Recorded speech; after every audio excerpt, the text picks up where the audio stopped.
Tonight you move into the medieval world by candlelight, not through a gate of battle, plague, or kings, but through something quieter and stranger. You walk into a landscape of bells, confession, marriage sheets, monastery walls, herb gardens, courtly songs, wet village lanes, torchlit accusations, and all the restless ways human longing refused to vanish, even when nearly every authority claimed it should.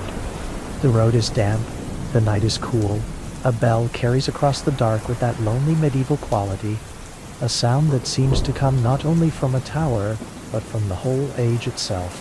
Somewhere a dog barks, somewhere a shutter is closed against the wind, somewhere under a roof of straw or slate or timber, a human being is trying to sleep with guilt, desire, fear, memory, or another person close enough to hear their breathing. You are not here to be shocked awake. You are only here to wander slowly, to notice how the body was feared, managed, sermonized, taxed, punished, sanctified, and still lived in. If the medieval world had one great problem with sex, it was not that people were constantly doing it in some endless fever. It was that nobody could stop thinking about it. Priests thought about it in order to warn against it. Monks thought about it in order to resist it. Poets thought about it in order to dress it in impossible language. Courts thought about it in order to protect inheritance. Villages thought about it in order to manage scandal. Midwives thought about it because bodies bled and conceived, whether theologians approved or not. Even saints thought about it, although they tried very hard to call it something else. So let the world open softly. Let the candle burn low but steady. Let the stone be cool under your hand. Let the dark remain dark enough to soften what would otherwise be too sharp. We begin where so many medieval attempts to conquer desire began.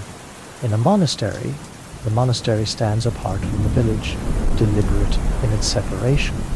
Thick walls, small windows, damp corridors, beeswax, old wood, linen drying near kitchen heat, a bell rope hanging in shadow. The monks who live here have renounced the pleasures of the flesh, or are supposed to have done so. Their heads are shaven in the old circular pattern. Their robes are rough, their meals are plain, their beds are narrow, their days are divided so thoroughly by prayer that time itself seems no longer to belong to them. And yet, the body comes with them into every hour. At night, the dormitory smells of wool, old straw, sleep, and a lifetime of men trying not to notice themselves too much. One cough in the dark sounds louder than it should. One rustle of cloth draws too much awareness to the fact that everyone here still has limbs, heat, pulse, memory, dream, and blood. In the chapel at dawn, while Latin rises like mist from disciplined mouths, a novice stares too hard at the floor, because a thought has entered his head, and he has already named it sin. Later he will fast more strictly. Later he will tell no one. Later he will think the thought again. Monastic writings tell you how constant the struggle felt. Temptation appeared not only in action, but in memory, in imagination, in dreams, in the middle of prayer, in the brief awareness of another body passing too close in a corridor. Some monks wrote of sexual thoughts as assaults from demons because demonology gave shape to experiences they otherwise had no honorable way to admit. If the image of a woman arrived while kneeling before the altar, it was easier to blame the devil than the nervous system, easier to narrate desire as sieg than as ordinary human continuation. But ordinary human continuation is exactly what it was. Picture a brother in the scriptorium on a winter afternoon. He is copying a psalm. The ink slow in the cold. Light from a narrow window falls across the parchment. He has not spoken beyond required phrases all morning. His fingers ache. His stomach is light with fasting. Outside, snow or rain or simple gray weather has flattened the horizon into one long monotone. This is supposed to produce serenity. Sometimes it does. At other times, it produces a mind so compressed by discipline that one remembered face, one dream from the previous night, one fragment of physical longing becomes enormous, The church offered many remedies: prayer, cold water, fasting, hard beds, manual labor, confession, avoidance of softness, fragrance, touch, and music with too much sweetness in it. Some monks threw themselves onto stone floors or into thorn bushes, or at least claimed to have done so to break the body's pride. Others recited psalms until their mouths were dry, hoping sacred rhythm would drown out less sacred rhythms. A few tried to control their dreams, believing that if the mind could be guarded in sleep, then perhaps the body would stop betraying them in the morning. Such efforts tell you less about victory than about desperation. There were, of course, scandals too. Double monasteries where male and female communities lived too near. Letters passed across walls, priests visiting too late, nuns becoming pregnant and being removed quietly, monks accused of becoming fond of one another in ways the rule had not intended. These episodes did not define every religious house, but they remind you that enclosure can become an erotic pressure chamber as easily as a shelter. Reduce the world, heighten surveillance, intensify guilt, deny ordinary emotional outlets. The result is rarely peace. And yet, one should be careful not to turn medieval monasteries into caricatures of constant secret debauchery. Most days were still mostly work, chores, bells, chants, ink, garden rose, soup, cold fingers, half sleep, sore knees. Desire in such places was often less dramatic than later fantasies imagine, more like a constant unwanted weather system moving through the body, a pressure, a thought, a dream, a shame, an ache that made a man more aware of his mortality than of his pleasure. That may be the first truly medieval thing you need to understand. Lust was rarely discussed as simple joy. It was treated as danger because it reminded people how little mastery they actually had over themselves. A person could want, and wanting made him vulnerable.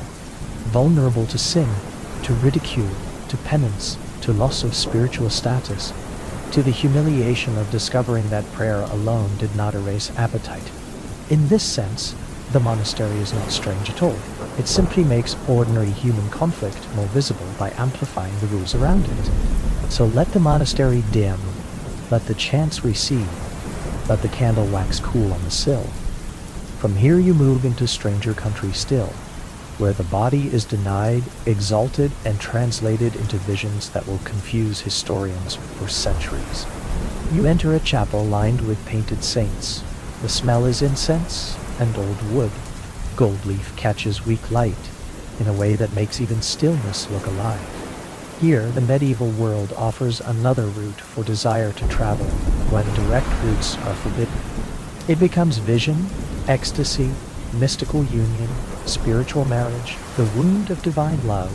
Read enough medieval saints and mystics, and you begin to feel as if the age could not decide whether the body was the enemy of holiness or its most dramatic instrument. A saint withdraws into the desert and is attacked, so his biographers say, by visions of women. Another rolls in thorns to conquer temptation. A female mystic describes Christ as bridegroom. Another speaks of sweetness, piercing, surrender, trembling, flooding warmth, lips, breath, wounds, opening, rapture. One language leans toward heaven, another leans toward the bridal chamber. In practice, they are often the same language. This is not because medieval people were secretly modern in disguise. It is because human beings keep having intense inner experiences and reaching for the strongest symbolic vocabulary available. For many religious women especially, mystical language could become the one sanctioned place where intimacy, longing, and bodily intensity could be spoken without immediately becoming scandal, or at least without becoming scandal if phrased carefully enough. Take the idea of spiritual marriage. To modern ears it can sound abstract, quaint, or simply strange. To a woman in a deeply sacramental culture with few acceptable forms of self-owned desire, it might have felt astonishingly immediate.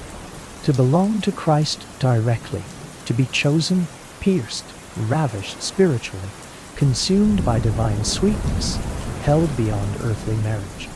Such language did religious work. Certainly, it also did emotional work. It let women speak of being claimed, loved, touched, fulfilled, overwhelmed, united, all within a theological frame male authorities could praise so long as it did not become too obviously embodied. But often it did become embodied. That is why some mystical texts make later readers blush. Not because the writers were trying to smuggle crude erotica into the cloister, but because bodily metaphor was the nearest available bridge to ineffable intensity. Pain and pleasure live near each other in many human descriptions of ecstasy. So do wound and opening, loss of control, and exaltation, inward burning and sweetness. Medieval mystics inherited a tradition that permitted such language, then used it with startling seriousness. Men used it too, although the gender dynamics differ. A male saint resisting seduction by demons may be praised for heroic control. A female mystic describing divine intimacy risks suspicion if the account became too vivid, too sensual, too much her own. Women in visionary traditions always walked a dangerous line. Be sufficiently ecstatic, and you might be called holy. Be too emotionally legible in that ecstasy, and someone might call you deluded, possessed, or vain. This tension gives mystical literature its electric uncertainty. Is a nun describing union with God? Is she describing the only pleasure she can acknowledge? Is she translating emotional deprivation into sacred form? Is she using the Song of Songs, with all its bridal imagery, exactly as the Church taught? And also finding more there than the commentators intended? The answer is often yes to several things at once. One reason these texts matter so much in a history of medieval sex and sin is that they show how completely desire saturated the imagination, even where direct permission was absent. If a culture forbids certain forms of speech, the feeling does not vanish. It becomes allegory, theology, poetry, dream, demon, wound, apparition, ecstasy. The current keeps flowing. It simply takes more interesting routes. You leave the chapel not with certainty, but with a new sense of how layered the age was. A world that praised virgin saints could still describe holiness through terms of penetration, sweetness, and possession. A world that distrusted flesh could still rely on flesh language whenever it wanted to describe the most intense contact with the divine. Contradiction did not embarrass medieval people as much as it embarrasses us. They lived inside it fluently. The road carries you next to a great hall, where contradiction wears silk. A court at evening is a theater of desire, polished almost beyond recognition. Torches flicker against tapestries. The smell is spiced wine. Roasted meat, wax, warm rushes on the floor, an expensive perfume trying not to seem expensive. Musicians play, poets perform. A knight kneels to a lady. He speaks of service, loyalty, agony, constancy, distance. Her sleeve, her eyes, her mercy, her cruelty, her impossible perfection. The whole court understands the script well enough to enjoy the variations. This is courtly love, that remarkable medieval invention in which wanting often matters more than having. A knight may adore a married lady. A lady may encourage his service without granting him fulfillment. Tokens change hands, songs are composed, tournaments are fought. A whole emotional economy grows around the idea that desire is most noble when blocked by rank, marriage, or impossibility. At first glance, it can look absurd. A culture inventing elaborate rituals for yearning while pretending physical consummation would somehow cheapen the whole business. But beneath the performance lies a practical truth. Many noble marriages were not built around personal desire. They were alliances, property strategies, dynastic arrangements, peace offerings, consolidations of land, and family calculation. Courtly love created a secondary zone of feeling where people could act out attachment, admiration, and emotional intensity in ways their formal marriages often could not hold. This does not mean courtly love was merely fake. The feelings could be quite real, but they were stylized, performed, and socially useful. A lady's favor could elevate one knight over another. A poet's praise could circulate her prestige. A noblewoman who could not choose her husband might still exercise power through whom she listened to.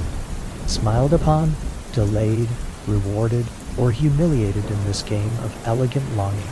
Courtly love was therefore emotional theater, yes, but also politics in silk gloves. The great literature of the period knows this. Lovers meet in gardens. Knights perform impossible feats. Queens are desired by men who should not desire them. Duty collides with longing. The heart becomes servant to what law cannot approve. The emotional charge lies precisely in the fact that love has to move sideways because the straight road is blocked. Of course, the blocked road did not always remain blocked. Side corridors existed. Tapestries conceal doors. Feasts go late. Servants look away when sufficiently persuaded. The language of poetry often hides what the body eventually seeks. A knight does not say he slept with her. He says he found shelter, or entered her garden, or received her mercy. Medieval texts are full of such evasions. Everyone knew the code. That was part of the fun. Yet not every courtly relationship became sexual. And not everyone that became sexual was happy. Desire inside aristocratic life was entangled with reputation, inheritance, and danger. A single rumor could alter alliances. A queen's favor could provoke jealousy. A noblewoman's visible affection might be read as political preference. Men could die for gestures that began as flirtation and ended as factional meaning. There is also, in courtly culture, an odd reverence for frustration itself. A lover proves himself by enduring denial. He suffers beautifully, writes beautifully, rides beautifully, yearns beautifully. It is almost as though the culture discovered a way to eroticize emotional pain and then called it refinement. In a world so saturated with rules, that may have been one of the safer pleasures available to elites. To want extravagantly while keeping enough deniability to survive. For women, the system was both empowering and constraining. A noble lady could acquire influence through being admired. She could manipulate the rules, test loyalty, shape social moods, and occupy a center of symbolic value that men competed around. Yet she remained vulnerable to slander, to accusations of looseness, to the danger that any visible enjoyment would be used against her. Courtly love idealized the woman and trapped her at once, which is a very medieval move. As the feast winds down, musicians soften their tempo. A night lingers too long beneath a lady's window. Someone composes a verse about dying of desire and will, inconveniently, continue living. You step back from the warmth of the hall and into air that smells of night grass and horses. The next place is less elegant and more honest. A village by day is labor. A village by night is closeness. Huts built too near one another. Thin walls, smoke, animals, children, straw, a single room for cooking, eating, arguing, mending, and sleeping. Privacy is not a peasant luxury, so intimacy learns to exist under observation, around observation, or in defiance of it. This is where you begin to understand that medieval sexuality was never one single system. The rules spoken in church may be universal in theory, but the way people live with bodies depends on class, architecture, and necessity. In a noble, household desire can hide behind curtains and poetry. In a village, it may have only the edge of a field. The darkness behind a barn, a corner by a dying fire, or the bed itself with everyone pretending not to notice. Customs like bundling reveal this beautifully. A courting couple allowed to lie together under supervision, perhaps separated by a board or blanket, as though human curiosity could be managed by furniture. The custom tells you that communities knew young people desired one another and needed some space to become familiar. It also tells you the community hoped to preserve control over how far familiarity would go. Whether that control succeeded depended, as many systems of supervised desire do, on weather, opportunity, and the inconvenient fact that the people involved were alive. Pregnancy was one of the great realities around which village morality and pragmatism had to organize themselves. If a girl conceived before marriage, the whole community became interested. Sometimes a wedding followed swiftly, sometimes a fine, sometimes disgrace, sometimes a quiet adaptation if everyone involved decided survival mattered more than outrage. Church courts preserve many such cases, but records can mislead. They preserve the moments that caused trouble, not the countless ordinary negotiations by which people folded sexual reality back into social life. There is tenderness here too, perhaps more than the elite records are willing to admit. Shared labor, shared beds, shared winters, bodies learning one another not through poetry, but through use and mutual dependence. A peasant marriage might begin more plainly than a noble alliance, yet contain more actual companionship, or less. Hard lives do not automatically ennoble anyone, but they do strip certain performances away, and around the edges of village life you find the domain of women whose knowledge rarely makes it into official theology. Midwives, healers, widows who know herbs, older women who understand bleeding, miscarriage, birth, swelling, pain, and the desperate wish not to conceive again. Fertility control in the Middle Ages was never absent just because it was often condemned. It existed in teas, timing, charms, abstinence, folk knowledge, and whispered female networks. The church might brand such practices sinful or superstitious. That did not stop women from trying to preserve some measure of agency over lives spent in bodies that law and theology were always eager to manage. Village justice around sex could be brutal, absurd, communal, and improvisational. Mock processions, noise, public humiliation, charivari, laughter weaponized into discipline. A community that knows too much about your life can punish with ridicule as effectively as with law. Yet even here, the standards remain uneven. Men are often excused more easily. Women carry more visible consequence. The forest edge beyond the fields offers another medieval solution to too much supervision.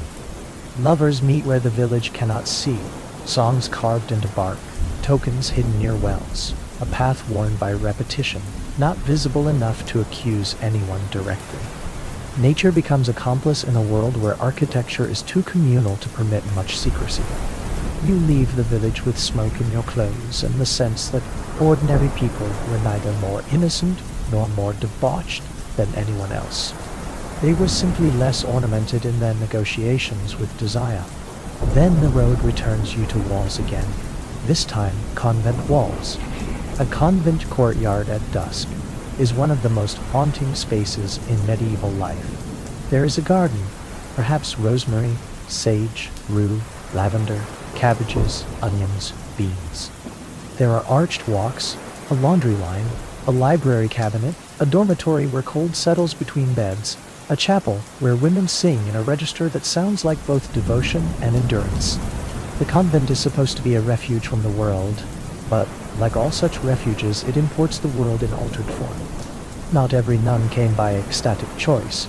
Many were placed in convents by family strategy, inheritance pressure, dowry calculation, widowhood, or inconvenience. A daughter too costly to marry, too numerous among her sisters, too independent, too scholarly, too surplus to household planning might find herself offered to God because God was cheaper than a husband or more useful than an unmarried woman at home. This matters because enclosure changes meaning depending on whether it is vocation, refuge, disposal, or all three at once. Inside such houses women read, copied, cooked, healed, taught, argued, suffered, prayed, and thought. They also watched one another very closely. An all-female environment governed by celibacy does not become non-sexual simply because rules say so. It becomes emotionally charged in new ways.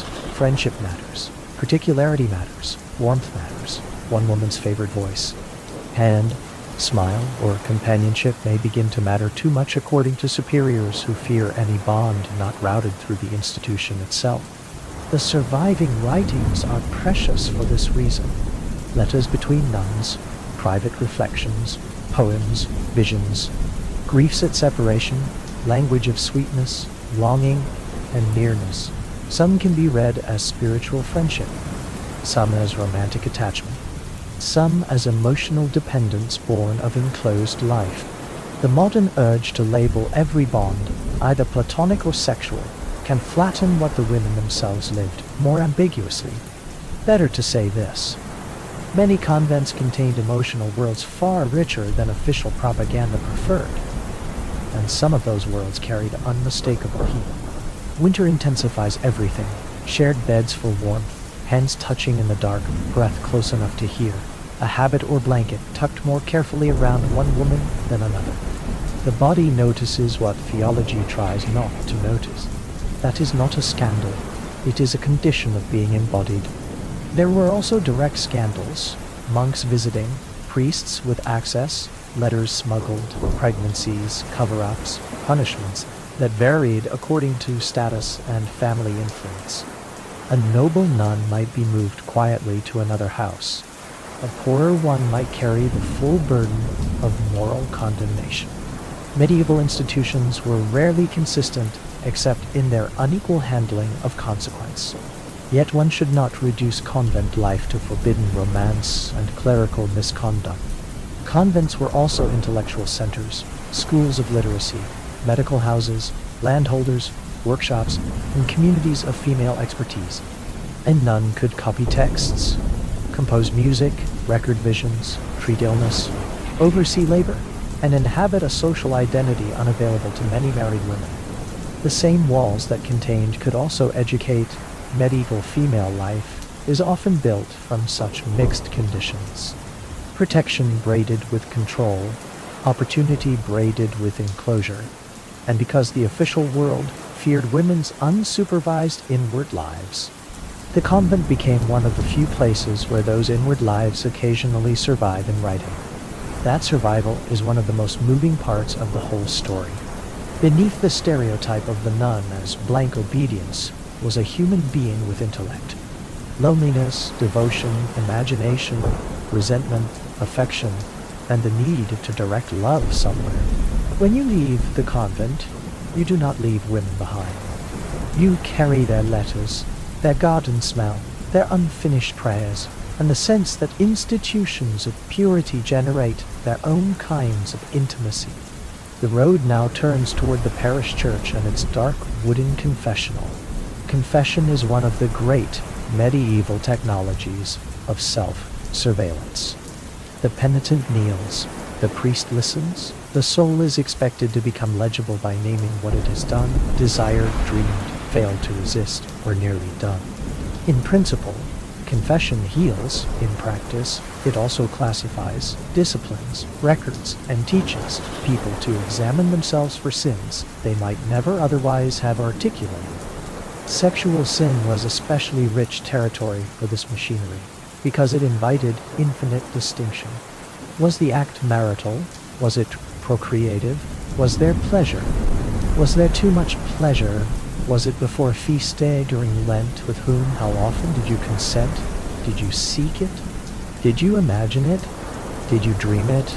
The sheer granularity of penitential literature suggests a culture unable to stop organizing desire into categories of fault.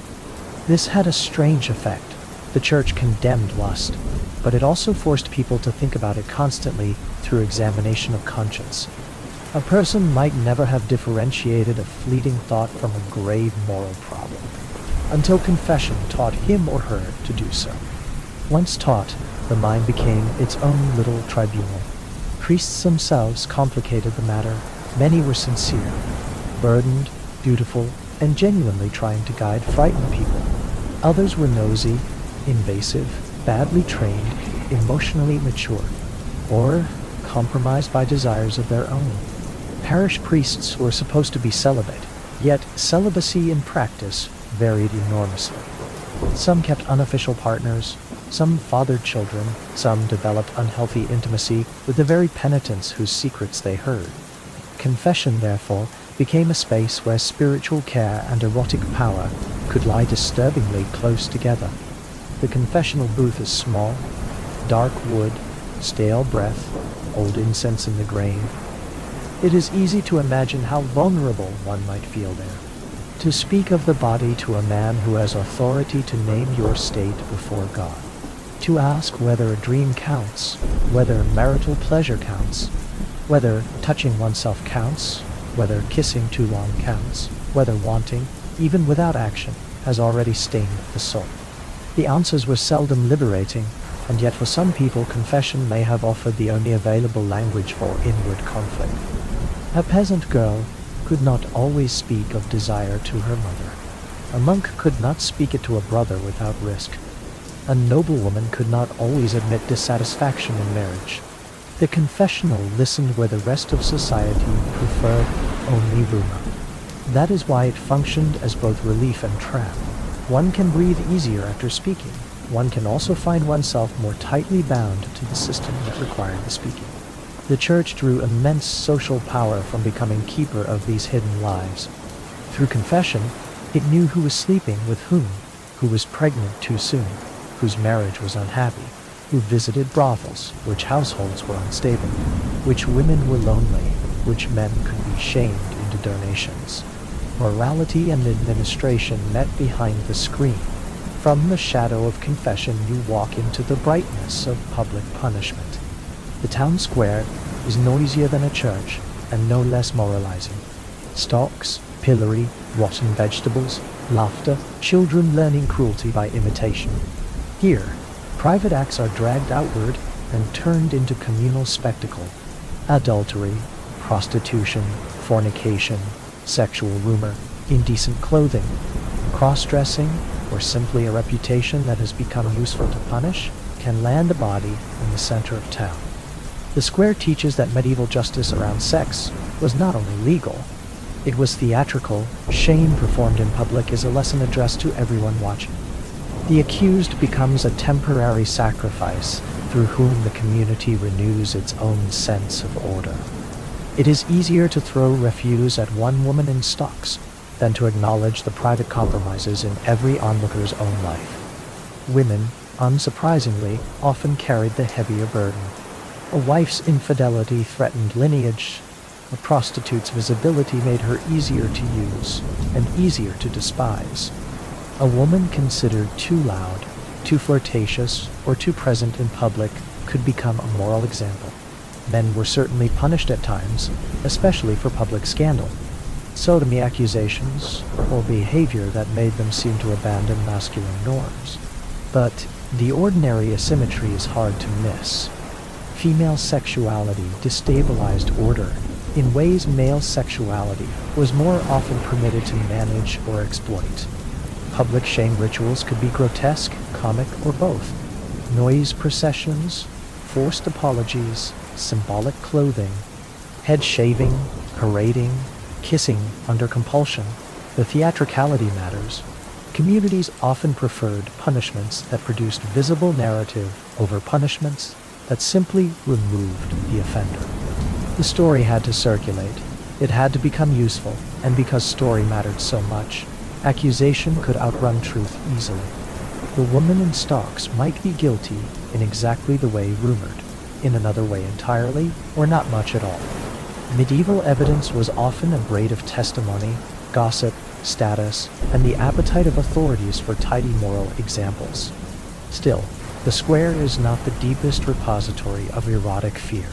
For that you go further, to those dark places where sexual panic becomes demonology.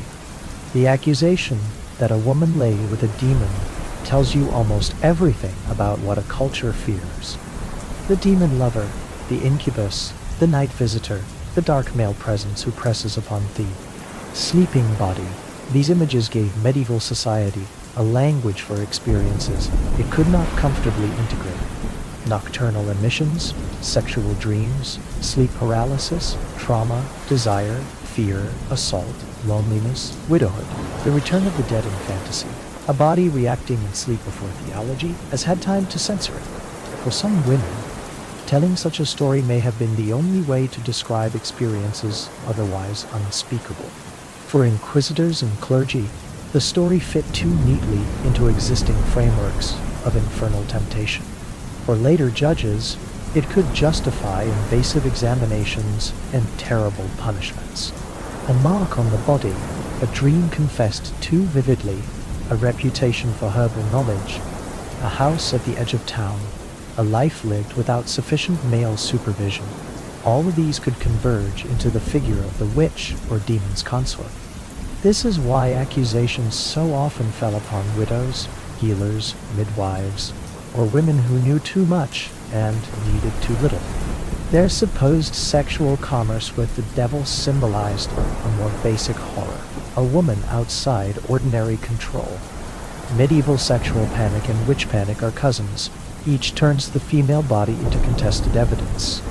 Each treats desire, especially unregulated desire, as something that must have an external corrupting source if it is not already contained by marriage, family, or church. Most chilling part is often the demand for proof. Search the body, find the mark, interpret the scar, question the details. Did the demon feel cold? Did the victim enjoy it? Did she consent? The process is obscene, not because it is irrational alone, but because it weaponizes erotic curiosity under the name of moral certainty. What the square punished as public sin, the witch trial reframed as cosmic disorder. From that darkness you move, almost with relief, to an object that is famous precisely because it condenses the whole medieval obsession with control into metal. The chastity belt. Here the history is slippery. Popular imagination loves the image. Jealous husbands locking wives before leaving for war. Keys worn like tiny portable tyrannies. Women turned into secured property. The reality is much less straightforward. Many famous chastity belts are later artifacts or restorations shaped by Renaissance or Victorian fantasies about the Middle Ages. Some were probably jokes, moralizing props, punishment devices, or forgeries made for curious collectors. And yet the symbolic force of the belt endures because it feels exactly like the kind of thing medieval anxiety wanted to exist. Whether or not many women literally wore iron around their sexuality, the culture certainly built metaphorical belts. Virginity was economic value. Chastity was family honor. Female desire was something fathers, husbands, clerics, and lawmakers wanted visibly under lock. The belt survives in the historical imagination because it makes blunt what the whole system preferred to distribute through sermons, custom, surveillance, and shame. There were also other devices, real or rumored, for punishing or controlling bodies deemed unruly. The details matter less than the principle. Medieval society loved to imagine the body disciplined by external form when internal discipline seemed unreliable. If desire could not be trusted, perhaps metal, ritual, or public fear would do the work. But the body has a way of making fools of mechanical fantasies. Infection, discomfort, impracticality, work, bathing, menstruation, ordinary movement. All these realities make literal total control difficult, which is perhaps why the myth of the chastity belt became more powerful than its probable widespread practice. The fantasy of perfect sexual control is almost always more elegant than reality. And reality now leads you to marriage, where the body is not supposed to be denied, but regulated into usefulness. A medieval wedding among the upper orders is a public event with private consequences that refuse to remain private. There is a feast, there are witnesses, there may be songs, blessings, crude jokes, family strategy, and all the other decoration societies build around the transfer of a woman from one household order to another. Yet, the deepest anxiety is not the ceremony, it is consummation.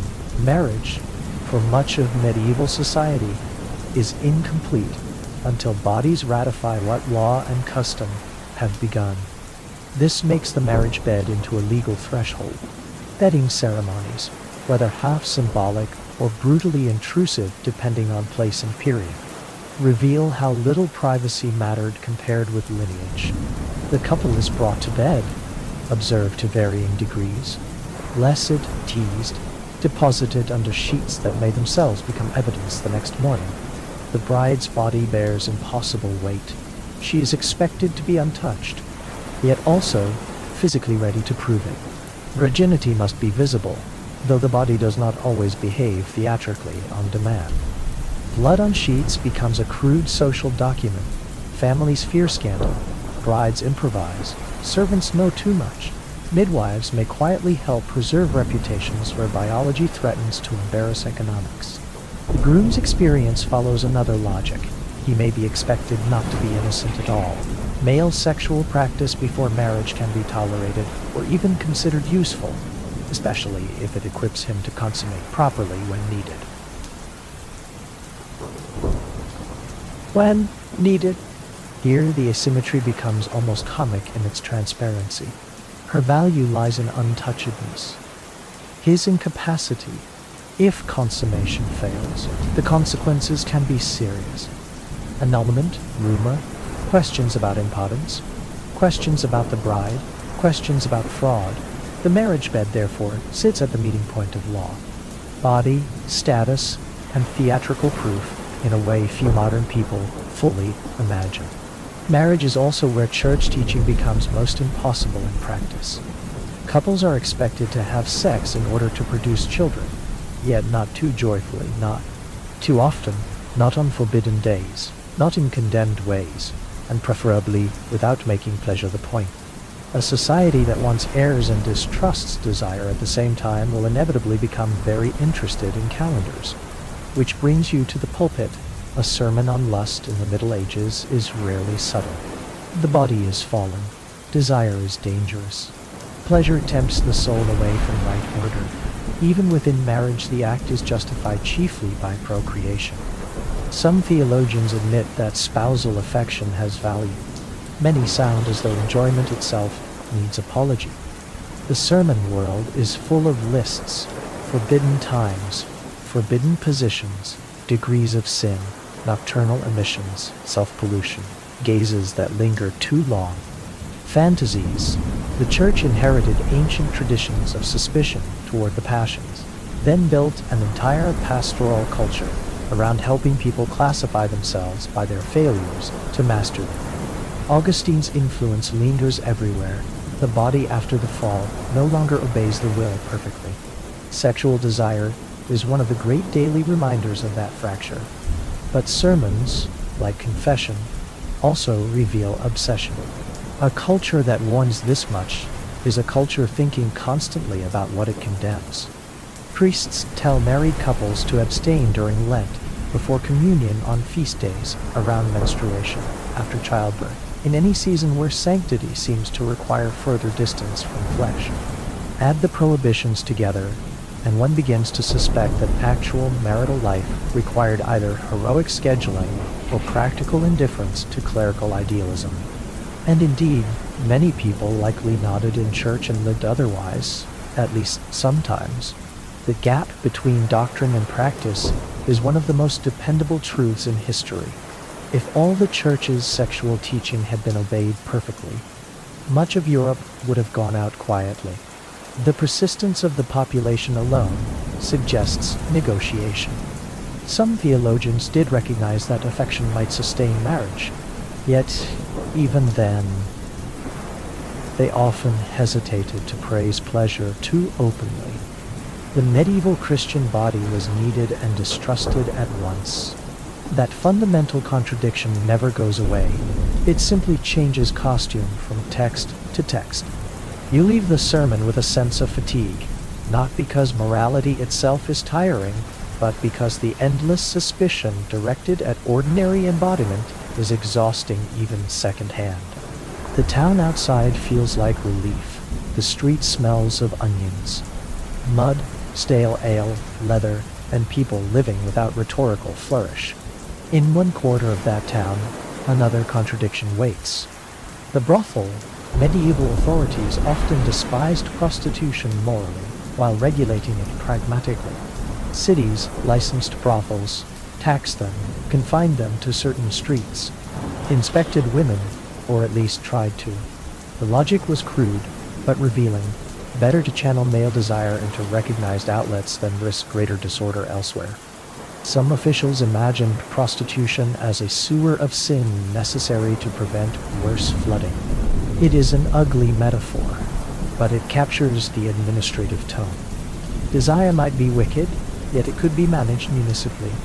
This tells you that medieval society was not simply repressive in one direction. It could also be disturbingly practical. A woman selling sex might be condemned in sermon, fined in law, used by men, taxed by the city, and protected just enough to keep the arrangement functioning. Hypocrisy is too weak a word. The system simply organized contradiction efficiently. The lives of sex workers varied enormously. Some were trapped by poverty, debt, coercion, trafficking, or family collapse.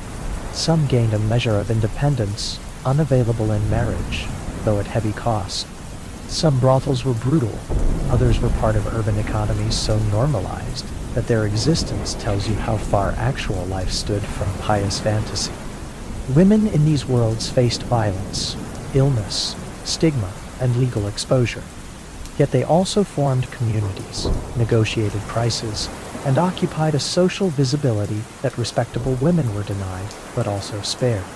One should not romanticize the brothel as liberation, but neither should one flatten it into simple degradation. Medieval urban sexuality was too economically entangled for that.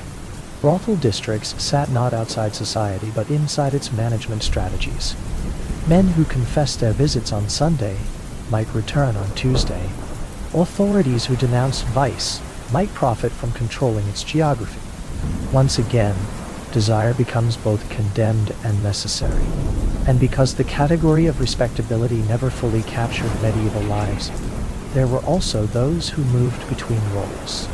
Widows with lovers, mistresses, tavern women, independent healers, married people with unofficial arrangements, men whose desires did not fit approved scripts, and therefore survived in secrecy, code, humor, or peril. Same-sex desire, too, existed, though the language, evidence, and consequences vary widely. Sometimes it appears in legal condemnation, sometimes in satire, sometimes in love poetry or accusations, sometimes in convent letters or friendships too charged to fit safely under pious labels. The archive is partial, but the human pattern is unmistakable. No moral system has ever been able to legislate people into only one shape. By now the night has deepened further. The road climbs toward the cathedral, and with it comes the final great medieval companion to desire, death. Medieval people lived closer to death than many modern people do. Childbirth could kill, infection could kill, winter could kill, war, famine, childbirth again, plague above all. These made mortality feel less like an abstraction and more like weather. The Black Death in particular reordered emotional life in ways difficult to overstate. When death moves house to house, people may cling harder to bodies. Pleasure, marriage, repentance, or any intense human contact that feels briefly like proof of life. Some authorities responded to plague by preaching harder against sin.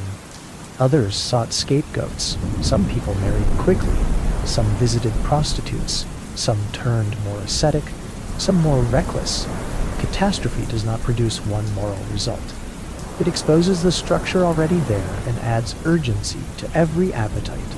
A love affair during plague carries a different texture from one in settled years. A confession before burial carries different weight. A wedding in a time of mass death can feel like either faith or a refusal.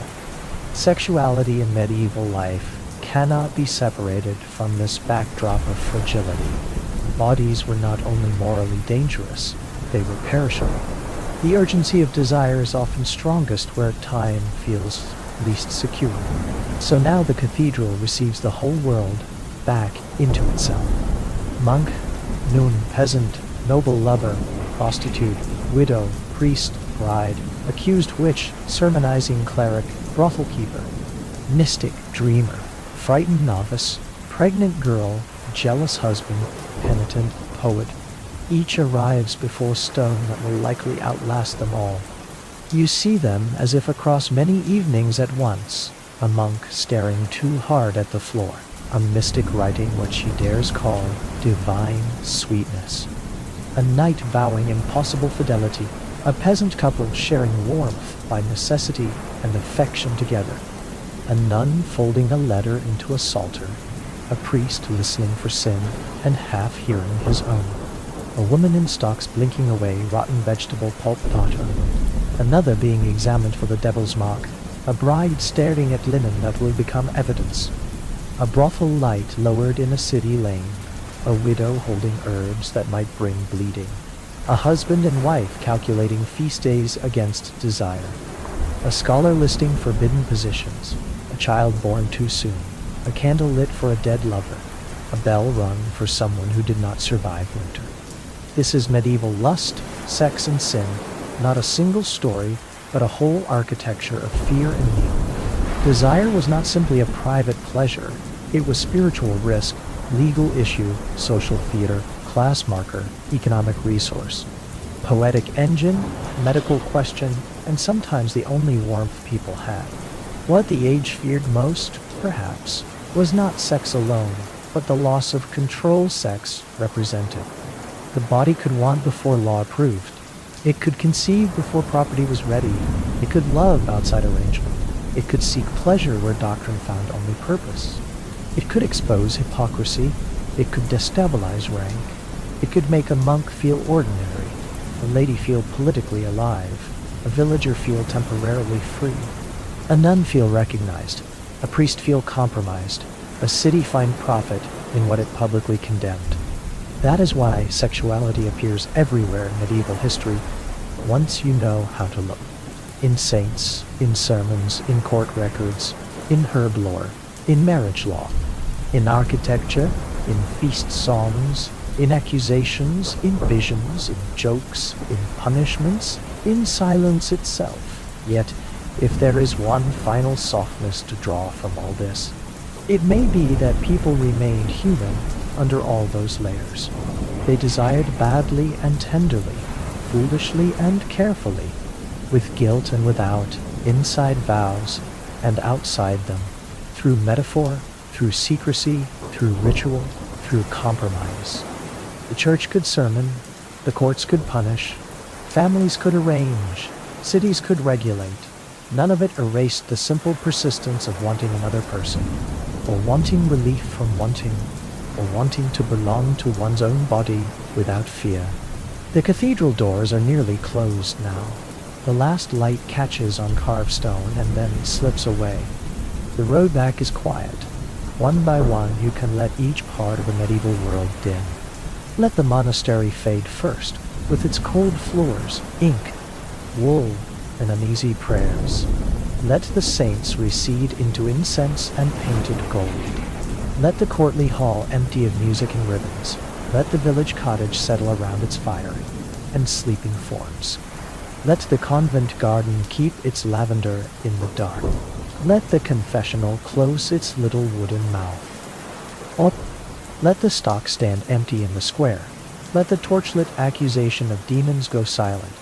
Let the iron belt cool on the table and become only metal. Let the wedding chamber draw its curtains. Let the sermon end. Let the brothel lower its lamps. Let the plague cart roll beyond hearing. And let the cathedral keep whatever remains. You do not have to solve every contradiction before sleep. You do not have to decide exactly where holiness ended and fear began, or where love survived under names too careful to call themselves love. It is enough to have walked through the medieval night and seen that even in an age so full of rules, the human heart kept making small rooms for itself. The stone cools, the candle shortens, the last footsteps pass, and somewhere in the dark, beyond doctrine, beyond punishment, beyond all the anxious machinery built around the flesh, the quiet fact of human longing remains, what it has always been: fragile, persistent, and impossible to sermon entirely away. Before the night fully closes, there are still more corridors in this world worth walking slowly through. Return for a moment to the life of ordinary marriage, because medieval marriage was never only a legal structure or a sermon topic. It was also weather, labor, smell, routine, resentment, tenderness, and the daily negotiation of two bodies in too little space. A peasant wife wakes before light, bread to knead, water to carry, children already stirring, a husband sore from work, worried about rent or grain or weather, still entirely capable of wanting nearness when she wants only sleep. In a noble chamber, the textiles are better and the logic no less pressing. Lineage, heirs, expectations, scrutiny, and the whole awkward mystery of being asked to turn a contract into a household. Much of medieval sexuality happened not at the edge of scandal, but in these repetitive domestic hours where desire had to coexist with chores. That coexistence could be tender. It could also be grim. A wife might love her husband and still dread another pregnancy. A husband might care for his wife and still believe himself entitled to her body whenever marriage law implied consent. Mutuality existed, certainly, but not evenly and not always under names the period would recognize. Medieval marriage gathered together affection, labor, hierarchy, companionship, obligation, shared survival, and the church's endless interest in what happened after the candles went out. One of the strangest features of the age is how frequently sexuality had to prove something beyond itself. It had to prove legitimacy, fertility, masculine competence, female chastity, family honor, spiritual discipline, social order. It was rarely allowed to remain only a form of human closeness. Even a loving married couple could find their bed crowded by invisible witnesses, priests, saints, ancestors, law, lineage, calendars, feast days, inheritance, and the old anxiety that pleasure might have slipped in too prominently beside duty. Yet pleasure did slip in. It had to. People are not engines of pure doctrine. A husband and wife who survive several winters together may know each other's moods more intimately than any moral treatise imagines. They may create rhythms of comfort that no theologian would call important, and that matter more than all the theologians' categories. A hand on a fevered forehead, shared warmth in a hard winter, quiet laughter after children sleep. The body in medieval life was not only a site of sin, it was also the first instrument of care. And then there were those who lived outside or beside formal marriage. Widows with chosen lovers, servants drawn toward one another in kitchens, barns, and back stairways. Apprentices and visiting clerks, pilgrims passing through with the dangerous romance of impermanence attached to them. Soldiers, travelers, students, migrants, every society with rules produces people who live at the edge of those rules by circumstance, if not by intention. Medieval Europe was no exception. Pilgrimage itself could become charged in this way. To leave home under religious purpose was to enter roads. Inns, chapels, ferries, city gates, shared sleeping spaces, and all the accidental proximities of travel. Pilgrims sought holy shrines, yes, but they also encountered strangers, exchanged stories, shared food, watched one another bathe, slept in public lodging, and discovered that movement loosens certain social bindings. Moralists worried about this for good reason. Travel often widened the imagination faster than doctrine could narrow it again. Universities created their own sexual anxieties, towns full of male students, money from home, not always spent wisely, taverns, rented rooms. Servants, prostitutes, and young clerics, too far from supervision, formed a familiar pattern. Student culture could be pious in daylight and disorderly after dark. Satire, song, and legal complaint all preserve traces of these environments. Once again, the medieval world reveals itself not as a single moral regime, but as a cluster of settings in which the same fears keep reappearing under new roofs. If one keeps following the thread of regulation, another pattern emerges. The closer sexuality moves to property, the more intensely authorities care. Adultery matters because lineage matters. Rape matters unevenly because female bodies are treated as extensions of household honor. Virginity matters because marriage exchange depends on it. Sodomy matters because it violates not only moral teaching, but expected social hierarchy and reproductive logic. Prostitution matters because cities would rather contain appetite than abolish it. The categories differ. The underlying structure is familiar. Bodies are never only bodies where property and status are concerned. This is one reason medieval law can seem simultaneously obsessed and inconsistent. It reacts strongly when sex threatens inheritance, social rank, or visible order. It reacts more ambiguously when exploitation flows along accepted power lines. A nobleman's pressure on a servant, a husband's claims on a wife, a priest's authority over a penitent. These do not always produce the kind of outrage that consensual disorder among social equals might provoke. Medieval morality was not blind, it was selective. And where selectivity reigns, people learn strategy.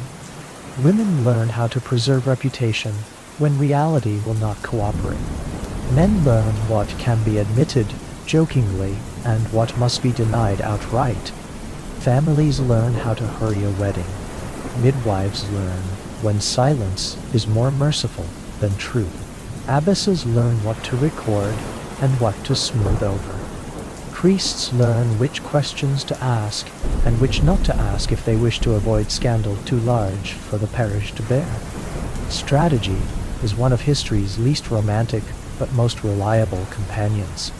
You can see it even in clothing, veils, belts, laces, sleeves, head coverings, badges for prostitutes, the clothing of widows, the distinctions between married and unmarried women, the marks of clerical status. All these things made bodies readable before they spoke. Medieval society preferred to know what a body was supposed to mean at a glance. That preference tells you how anxious it was about what bodies might mean if left uninterpreted.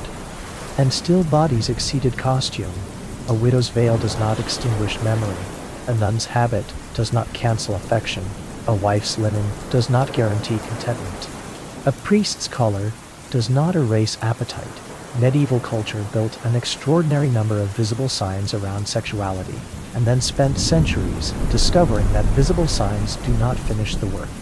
There is also the matter of humor, which deserves a longer look, because humor is where societies often confess what they officially deny.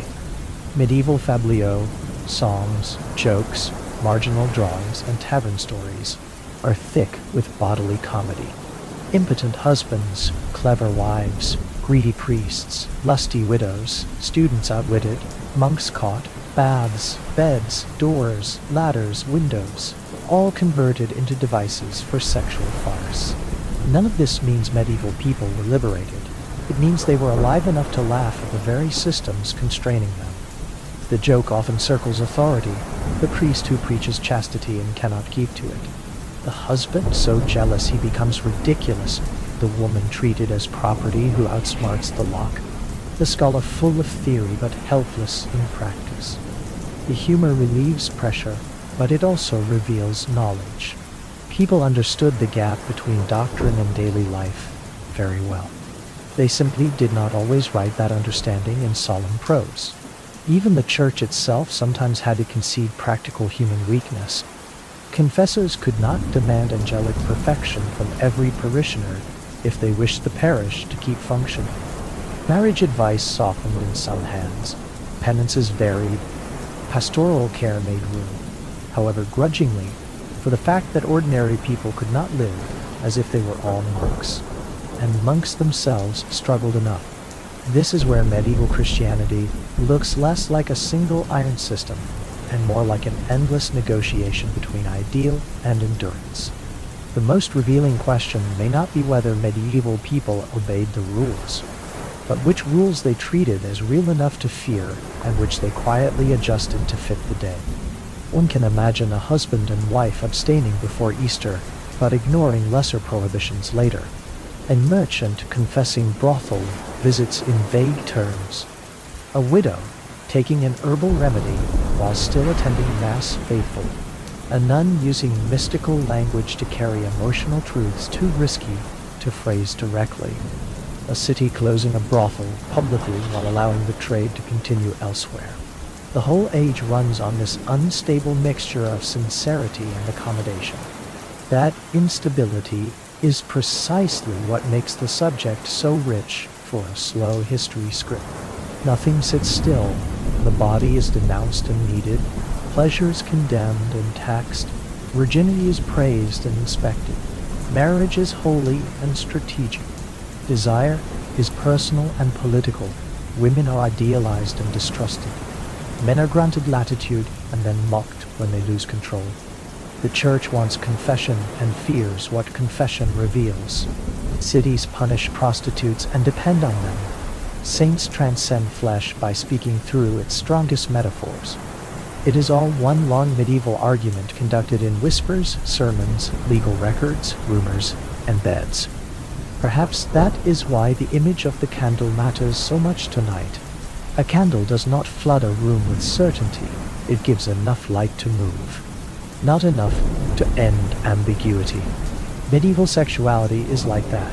You can see outlines. You can make out faces, doorways, rules, punishments, vows, and gestures. But there is always shadow between one source and the next, one inner life, and the language it was forced to use. So let a few more images settle before the end. A monk pressing cold fingers to a page while trying not to think of warmth. A mystic trembling under language that is both prayer and something more. A knight kneeling too beautifully. A peasant girl counting days in secret. A nun smelling lavender in a sleeve she should not care so much about. A priest in a confessional asking one question too many. A woman in stocks refusing to lower her eyes. A widow tying an herb bundle at dusk. A prostitute watching a door and deciding which men are worth the risk. A bride listening to laughter beyond the curtain.